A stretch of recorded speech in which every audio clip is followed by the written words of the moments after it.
Gálatas capítulo 6, versículos 11 al 16.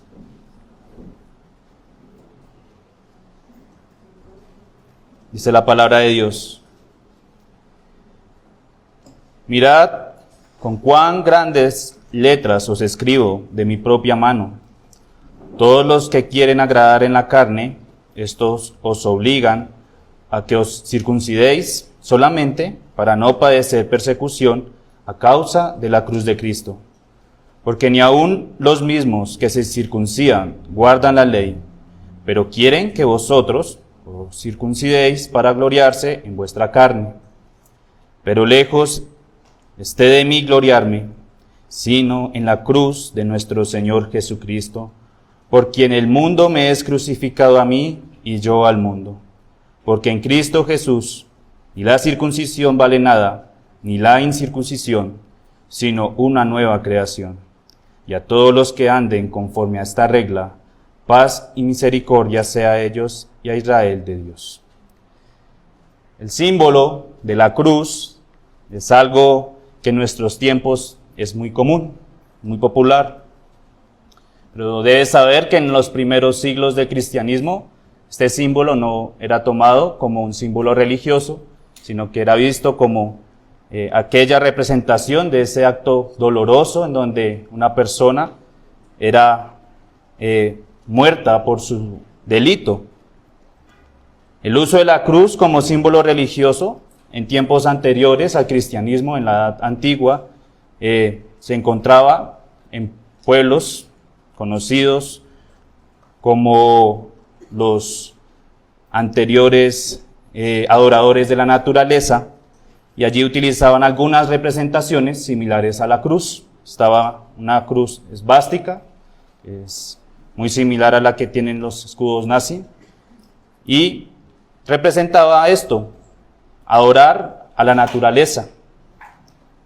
Hoy en día vemos en la Iglesia Católica Romana como en muchas partes del mundo hay esculturas sobre la cruz. Vemos cómo lo utilizan en emblemas, lo utilizan en objetos de sanidad, como la cruz de Gólgota, que algunos tienen. Algunos, si tuvieron familiares católicos o si estuvieron en la religión católica, sabrá que es persinarse, que es hacer el símbolo de la cruz sobre ellos para iniciar sus oraciones o ritos cotidianos. Si bien creo, hermanos, que la gran mayoría de nosotros estamos alejados de esa falsa superstición del símbolo de la cruz como un objeto místico, es mi deseo advertir de otro extremo en que posiblemente podamos estar al no valorar o dar la importancia que merece la cruz de Cristo.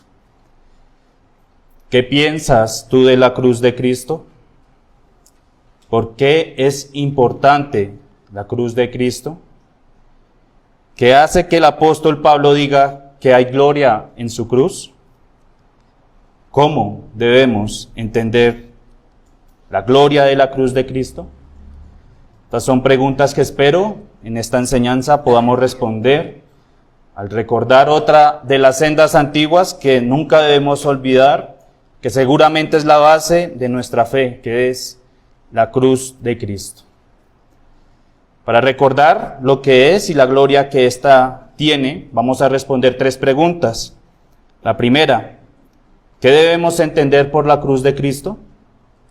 Aquí vamos a revisar qué significa la cruz de Cristo según el apóstol Pablo. ¿Qué quería decir cuando escribió que se gloriaba en esta cruz? En segundo lugar, miraremos o responderemos ¿por qué hay gloria en la cruz de Cristo? Aquí buscaremos entender cómo la muerte y sacrificio de Cristo es la mayor gloria que tenemos los que somos sus hijos. Entenderemos por qué hay gloria en esta cruz. Y tercero, nos responderemos cómo debemos gloriarnos en la cruz de Cristo. ¿Qué debemos tener en cuenta para no gloriarnos en algo equivocado, sino en lo mismo en lo que se glorió el apóstol, apreciar lo mismo que él encontró en la cruz? Entonces, permítame primero respondernos la pregunta: ¿qué debemos entender por la cruz de Cristo. Cuando leemos en el original, la palabra asociada a cruz en este versículo es la palabra griega stauros, que tiene dos significados.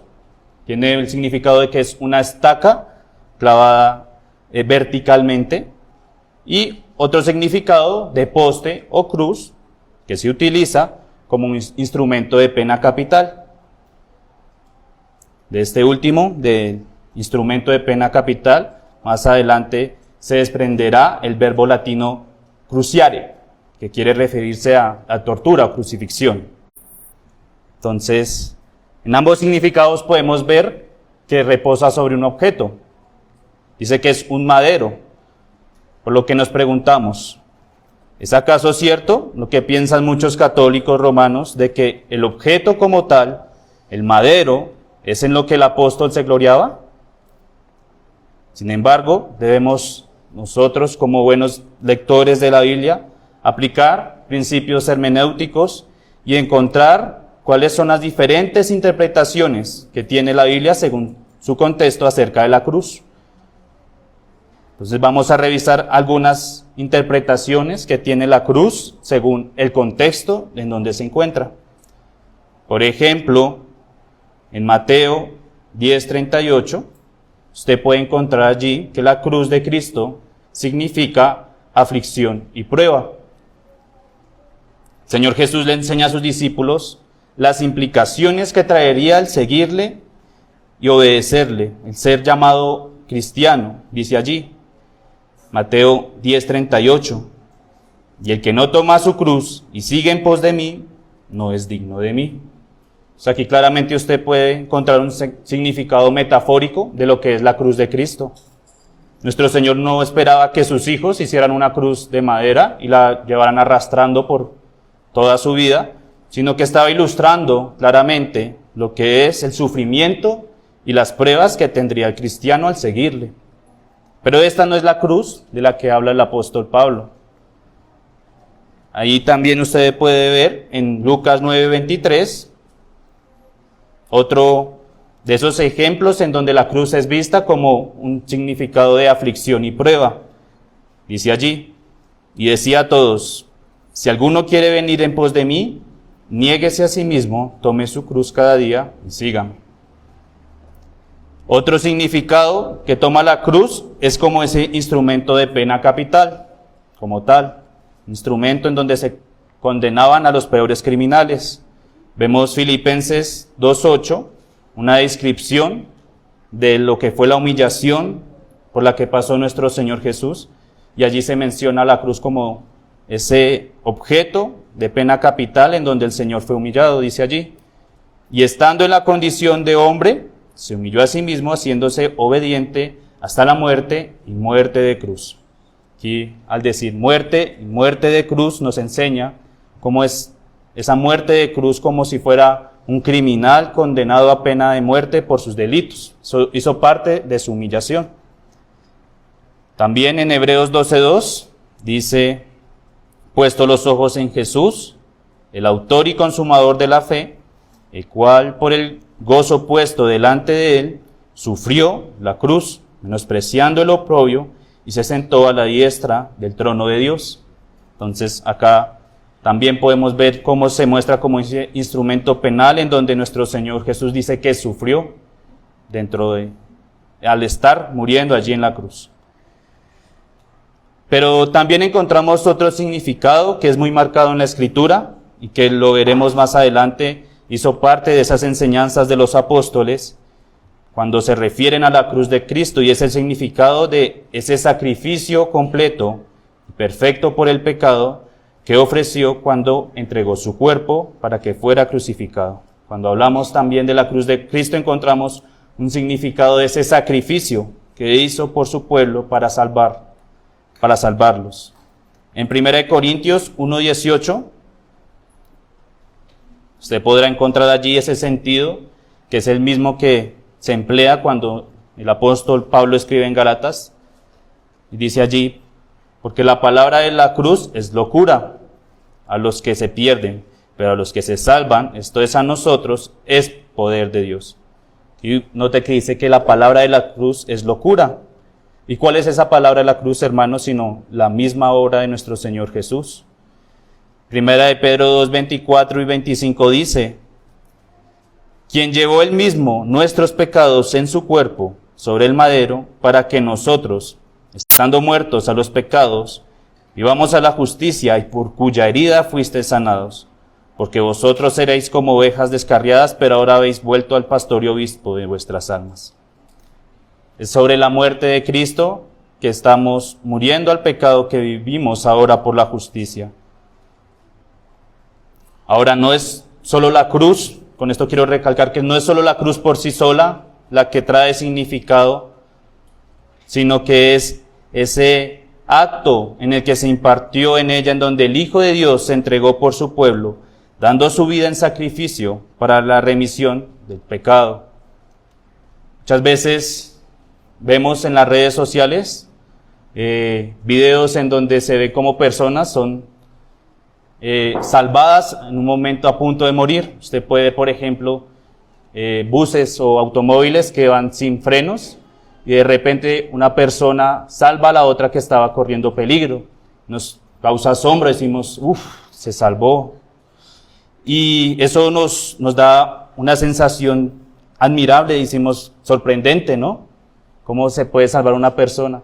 También vemos como madres con sus hijos tienen en ese sentido materno sobreprotector, esa protección sobre sus hijos, poniendo sus vidas sobre ellos, y nos parece también algo grandioso, nos parece algo sorprendente, algo digno, una escena conmovedora.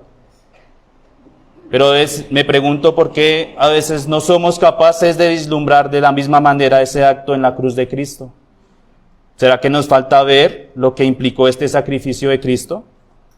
Porque usted recuerda, hermano, que en este acto nuestro Señor salvó a su pueblo de algo que no se puede recuperar, que es su alma. ¿No nos debería conmover esto? ¿No deberíamos gloriarnos en esto? Es como si fuera un acto normal que el Hijo de Dios viniera y fuera clavado en la cruz salvando a sus hijos. Tal vez cree que es un mito, o por qué no es capaz de ver esta maravillosa obra. Deberíamos arrepentirnos de eso, por no ser capaz de ver la cruz de Cristo por la fe y conmover nuestras almas o gloriarnos en ello. Debemos orar para que no nos falte la fe para contemplar la cruz de Cristo, para que podamos apreciar con cada vez más detalle y más admiración ese sacrificio. Entonces, recapitulando, ¿qué debemos entender por la cruz de Cristo? La cruz de Cristo es en lo que Pablo se gloriaba.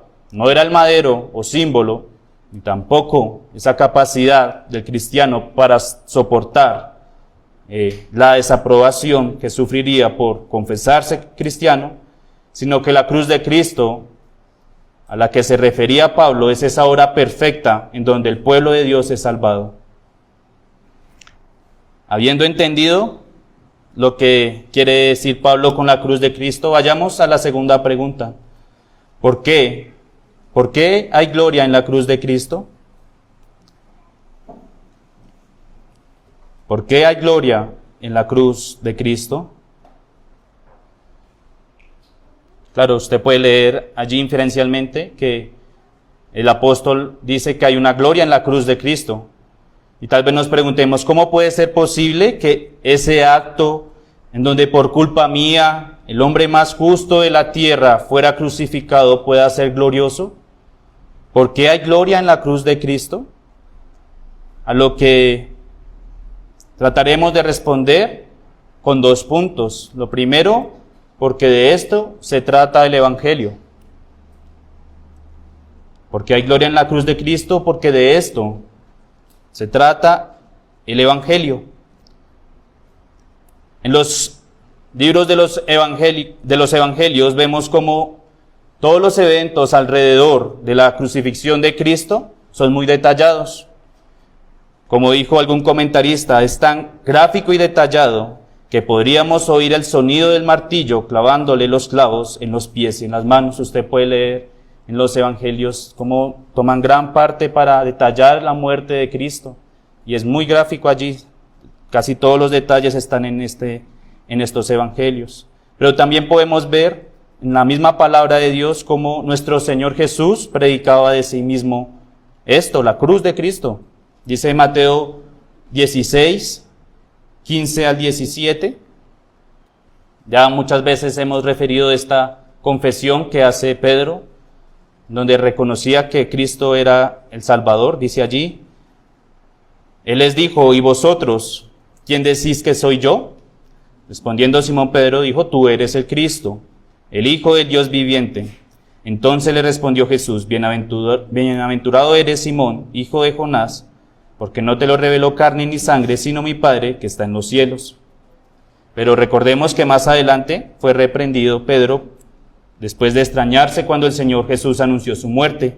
Dice allí en Mateo 16, 21 al 23. Desde entonces comenzó Jesús a declarar a sus discípulos que le era necesario ir a Jerusalén y padecer mucho de los ancianos. Vemos aquí a Cristo predicando de su crucifixión, de los principales sacerdotes y de los escribas, y ser muerto y resucitar al tercer día. Entonces Pedro, tomando aparte, comenzó a reconvenirle diciendo: Señor, ten compasión de ti, en ninguna manera esto te acontezca. Pero él volviéndose dijo: Pedro, quítate delante de mí, Satanás, me eres tropiezo, porque no pones la mira en las cosas de Dios, sino en la de los hombres. Pedro no fue capaz de ver en la cruz de Cristo esa gloria de la que habla Pablo en ese momento. No era Cristo siendo hombre y Dios lo que salvaría a la humanidad, sino su sacrificio en la cruz, en lo que debería gloriarse. En Mateo 20, 28 también vemos como Cristo nuevamente predica de su muerte y les enseñaba sobre ese acto de sacrificio y humillación que representaría. Mateo 20, versículo 28 dice: como el Hijo del Hombre no vino para ser servido, sino para servir y para dar su vida en rescate por muchos. Aquí podemos ver nuevamente al Señor Jesucristo predicando acerca de ese sacrificio que iba a hacer más adelante, cómo iba a servir a la humanidad dando su vida por muchos, por su pueblo. En Lucas 22, 19 al 20, podemos ver otro ejemplo de cómo se ve en esa manifestación de la vida de Cristo, en esa predicación que Él daba sobre cómo evangelizaba o cómo se veía que la cruz de Cristo era central. Allí vemos en la institución de la Santa Cena que se nos dice que era lo que mandaba recordar nuestro Señor Jesús. Dice allí: y tomó el pan y dio gracias y lo partió y les dio diciendo: esto es mi cuerpo que por vosotros es dado, haced esto en memoria de mí. De igual manera, después que hubo cenado, tomó la copa diciendo: esta es la copa del nuevo pacto en mi sangre, que por vosotros es derramada. Él no dijo: recuerde cuando resucité a Lázaro, o recuerde cuando caminé sobre el agua, o cuando alimenté a miles de personas, sino recuerde mi sacrificio. Qué hermoso es ver esto, que el mismo Señor Jesús nos da un recordatorio para que podamos contemplar esa obra excelsa donde somos salvados. Lucas 9, 28, 31, allí podemos contemplar un acto único en el cual fueron testigos los apóstoles más cercanos del Señor Jesús. Lucas capítulo 9, versículos 28 al 31. Aquí quiero que no nos centremos en cómo fue esa transfiguración de Cristo y de la venida de Moisés y Elías, sino en lo que nos dice la Escritura de lo que ellos hablaban. Dice allí: aconteció, como 8 días después de estas palabras, que tomó a Pedro, a Juan y a Jacobo y subió al monte a orar. Y entre tanto que oraba, la apariencia de su rostro se hizo otra, y su vestido blanco y resplandeciente. Y aquí 2 varones que hablaban con él, los cuales eran Moisés y Elías, quienes aparecieron rodeados de gloria y hablaban de su partida, que iba Jesús a cumplir en Jerusalén. Imagínese esa escena, hermano, en donde posiblemente los mayores representantes de la humanidad en un lugar, sobre todo rey y guerrero antiguo, estaba Moisés y Elías, y con ellos Jesús reunidos, hablando sobre su partida. Debió ser un lugar muy importante y una conversación muy importante para que estuvieran estas tres personas allí. No estaban hablando de cómo está el gobierno en los cielos o cuál es el siguiente milagro, sino cómo habría de ir a la cruz a salvar a su pueblo.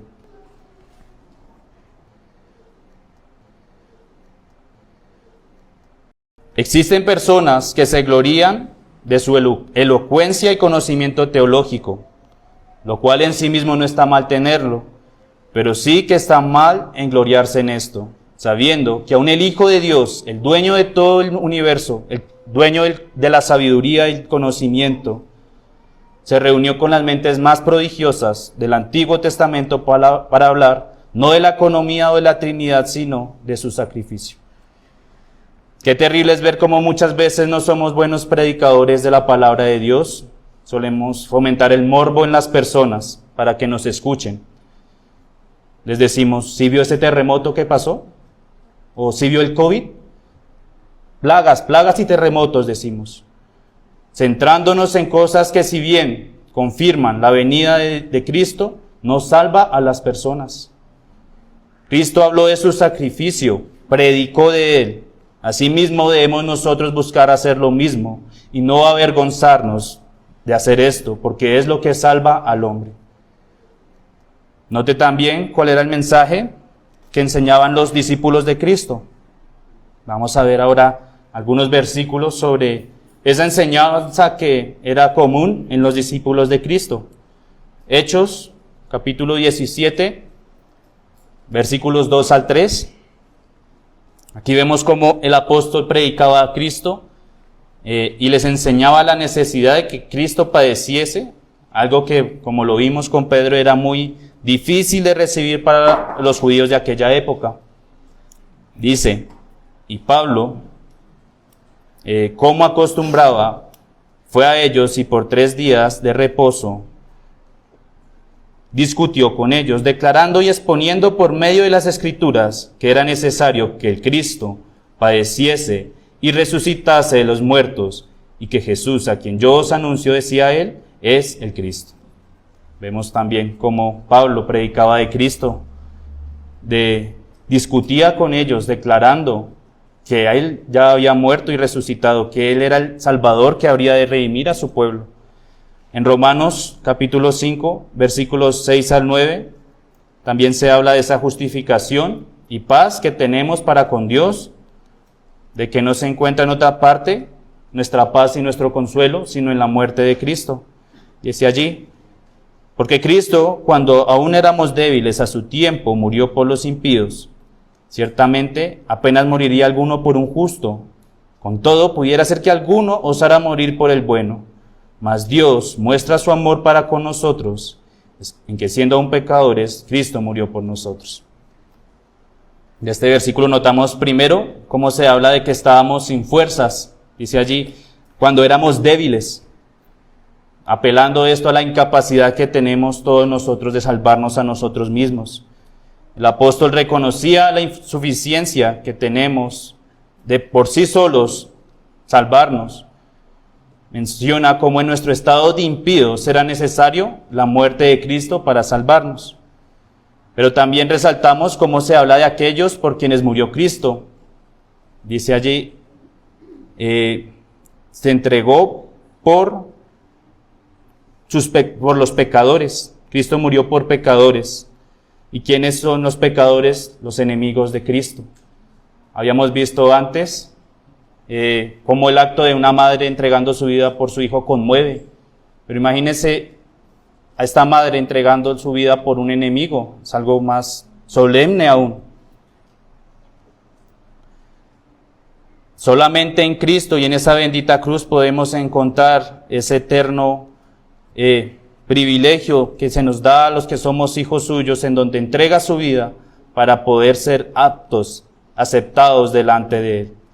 También en 1 Corintios capítulo 1, versículo 18, vemos cómo se nos habla de la cruz de Cristo como ese evangelio que se predicaba para la salvación. Ya lo leímos anteriormente, porque la palabra de la cruz es locura a todos los que se pierden, pero a los que se salvan esto es a nosotros, es poder de Dios.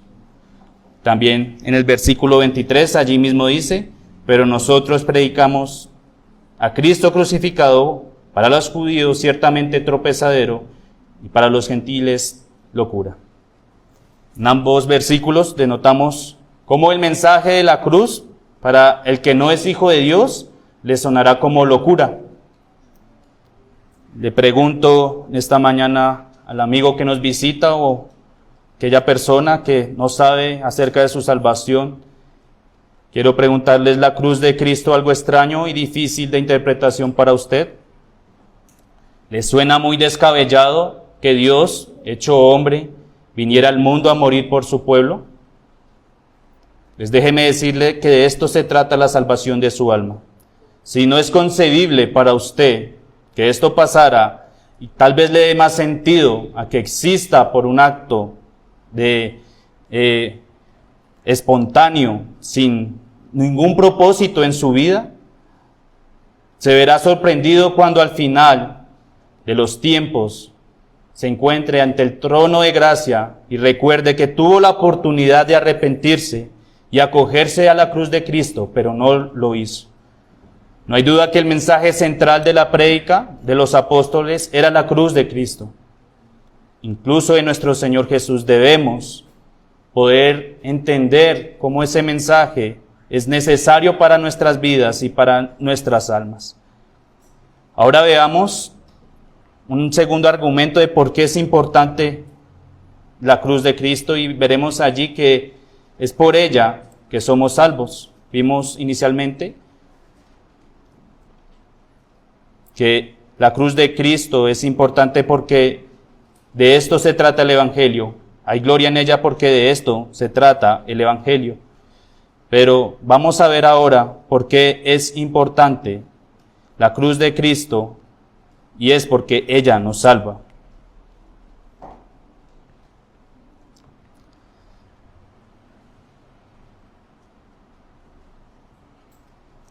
Gálatas 6:14 nos dice, pero lejos esté de mí gloriarme, sino en la cruz de nuestro Señor Jesucristo, por quien el mundo me es crucificado a mí y yo al mundo.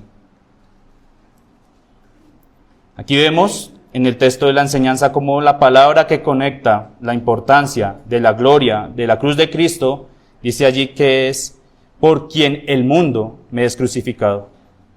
Vemos que la gloria de la cruz que manifiesta el apóstol es por esto, porque por medio de ella somos salvos, por medio de ella es que somos crucificados al mundo.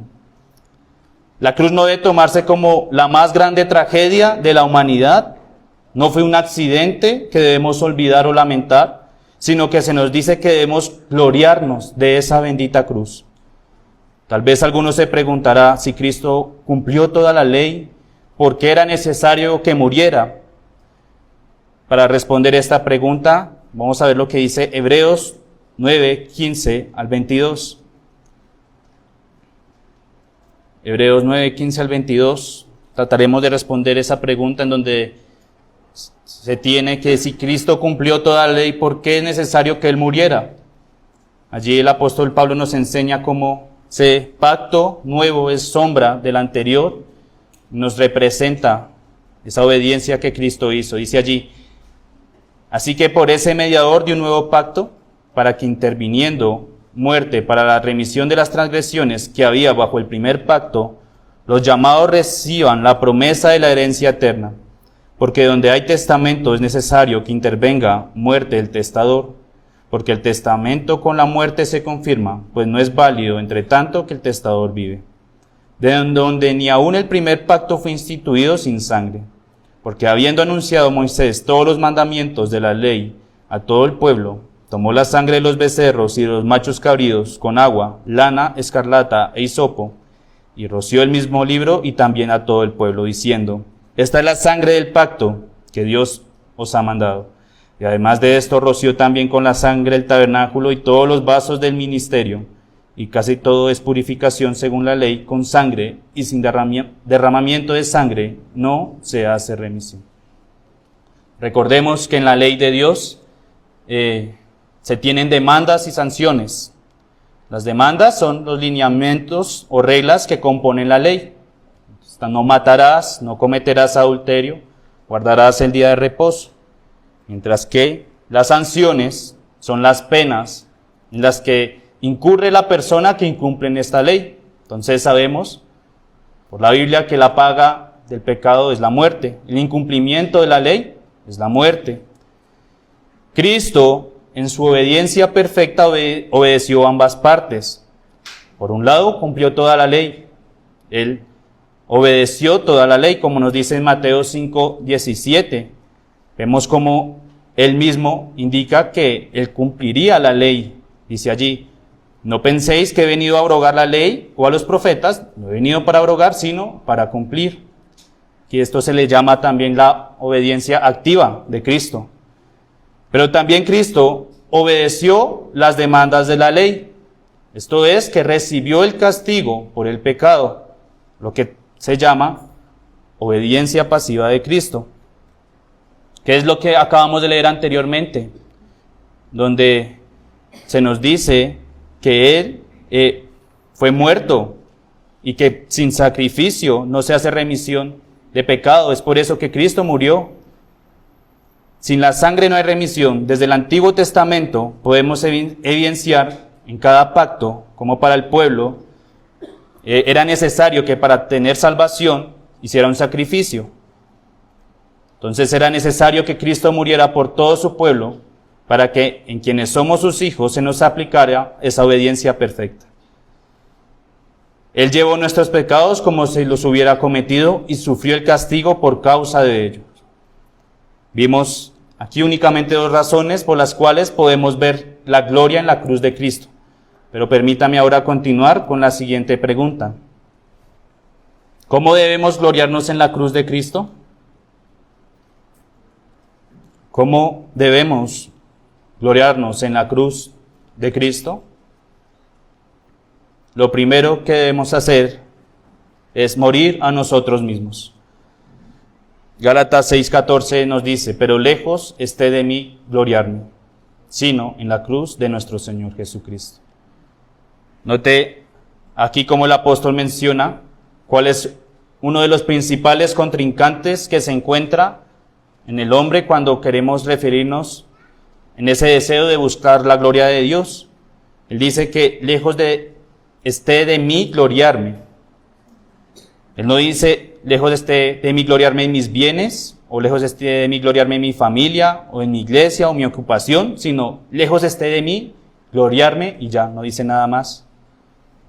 Con esto lo que quiere decir Pablo es que está apelando a todo lo que nosotros queremos tener, todos nosotros.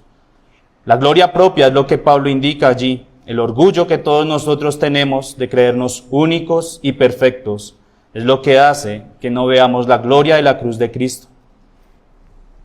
El faraón, los malvados reyes de Israel, el joven rico, los judíos que entregaron a Jesús, todos ellos tenían el mismo pecado, que era su orgullo. Si queremos gloriarnos de la cruz de Cristo, lo primero que debemos hacer es morir a ese fariseo interno que tenemos de creernos bienhechores y autosuficientes. Todos nosotros debemos tener humildad para reconocer que somos pecadores, hermanos. Debemos confesar que pecamos a nuestro Dios, dejar de ser ese pecador obstinado y terco que quiere por sus propios medios limpiarse de sus pecados y arrojarse con humildad a la cruz de Cristo. Somos reconvenidos de nuestros pecados y a veces pensamos, es que esta iglesia está mal, es que le caigo mal a los pastores, es que nadie sabe por lo que estoy pasando, es que todos hacen lo mismo. Le pregunto, ¿no es acaso Dios el que nos muestra cuáles son nuestros pecados y nos ayuda para que nos apartemos de esto? Nosotros no somos el centro de la historia, amigo y hermano. Es Cristo. Y si debemos humillarnos y arrepentirnos de nuestros pecados para que podamos ver su gloria, lo haremos porque Él es nuestro Salvador. Recordemos también otro pasaje, hermano, en 1 Corintios 1:26, en donde el apóstol le recuerda a los corintios a quienes escogió Dios. Allí dice que no escogió a príncipes ni a poderosos, sino a los débiles, dice allí.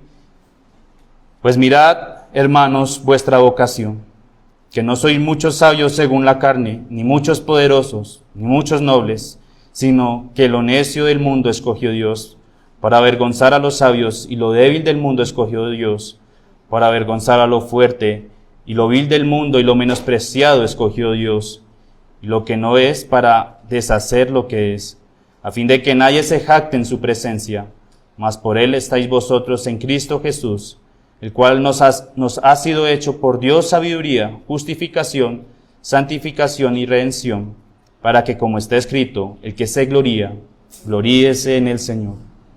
¿Para qué jactarnos en la presencia de Dios de nosotros?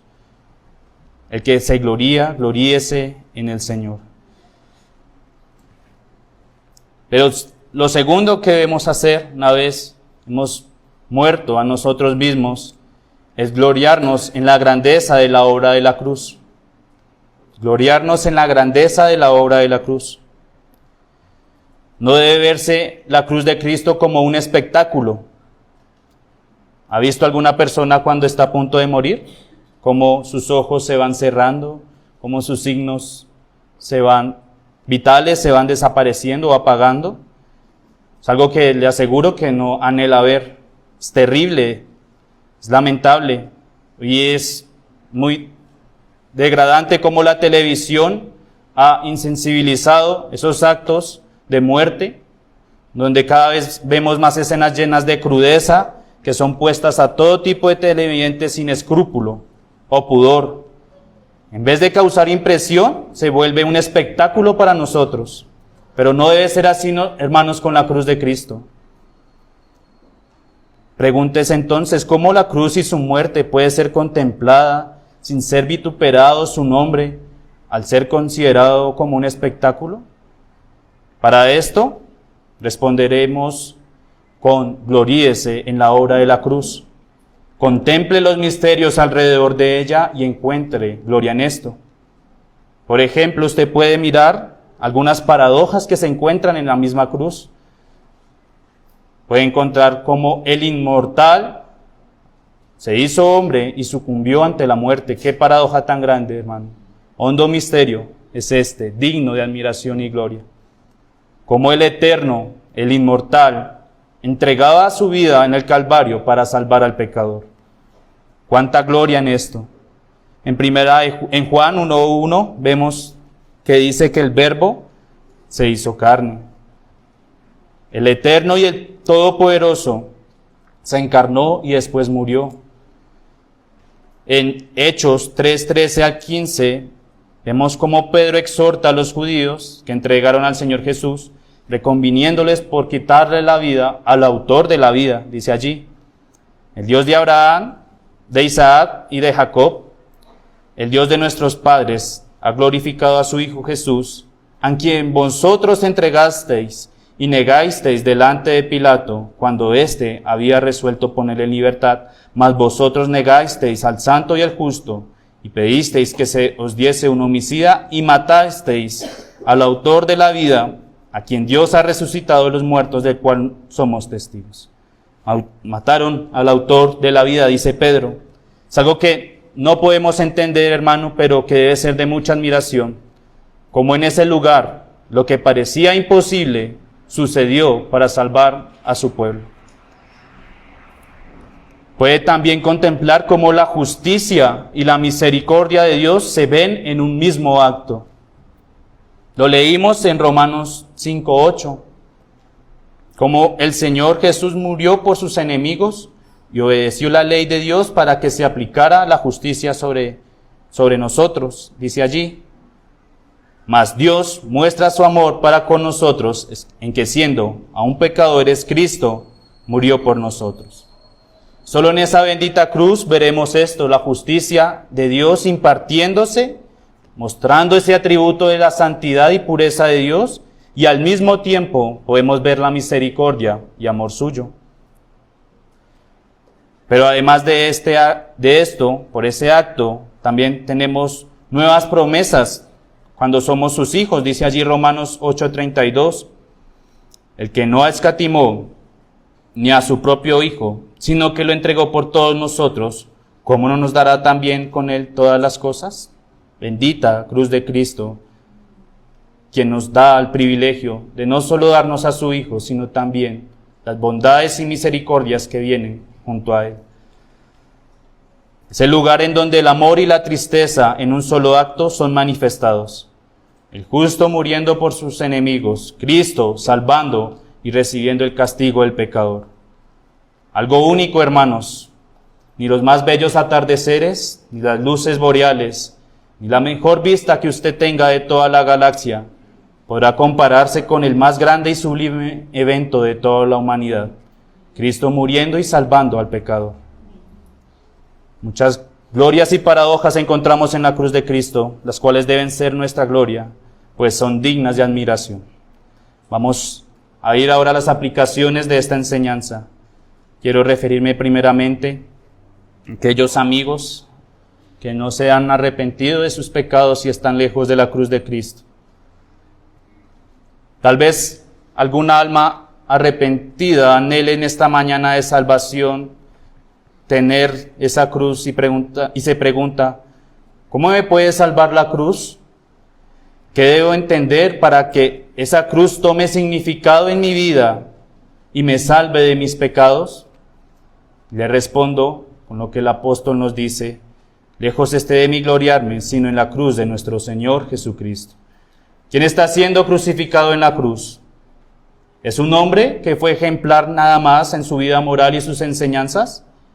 ¿Es el carpintero, hijo de José y María, que fue criado en un lugar llamado Nazaret? ¿Un profeta extraordinario que hizo milagros y ya? No, es el Cristo, el Hijo del Dios viviente. ¿Puedes creer esto? ¿Que realmente existió un Dios que dio a su Hijo Cristo, que existe para salvar a su pueblo?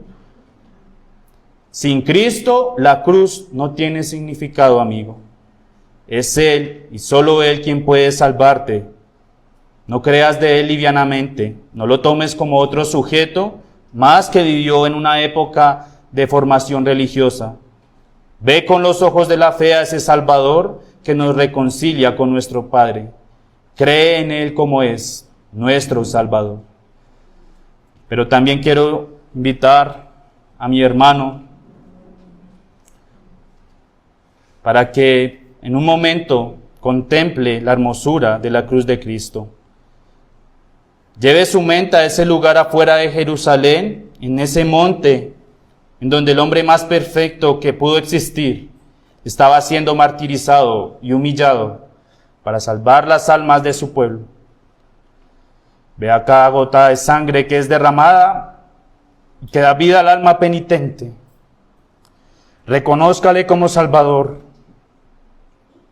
Reconozca cómo su obediencia perfecta pudo darle la vida a usted. Abandone esa falsa confianza en el mundo y su felicidad que le ofrece. Sabe que nada de ello le dará paz.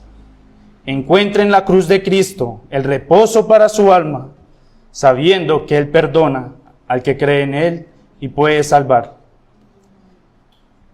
Párate frente a esa cruz y recuerda que debiste estar allí. No olvides que es en esa bendita cruz en donde tus pecados son clavados y puedes obtener el perdón de ellos. Nunca olvides por lo que hoy tienes ese acceso libre al Padre que es ella. Ámala y atesórala en tu corazón. Observa cómo esa lista de tus pecados que tienes, que has cometido desde tu niñez, es puesta allí y ajusticiada salvándote. No desprecies esa cruz. ¿Te has alejado últimamente de ella y has vuelto a despertar ese fariseo interno? Humíllate ante su cruz y recuerda que no es por ti, sino por su bendita obra que hay perdón por tus pecados. Deja de luchar con tus propias fuerzas y aférrate a la esperanza de la cruz, porque no nos debemos gloriar en nosotros, sino en la bendita cruz de nuestro Señor Jesucristo. Si buscamos la gloria de Dios aparte de la humillación y muerte de Cristo, entonces todavía nos imaginamos a nosotros mismos salvados por las obras.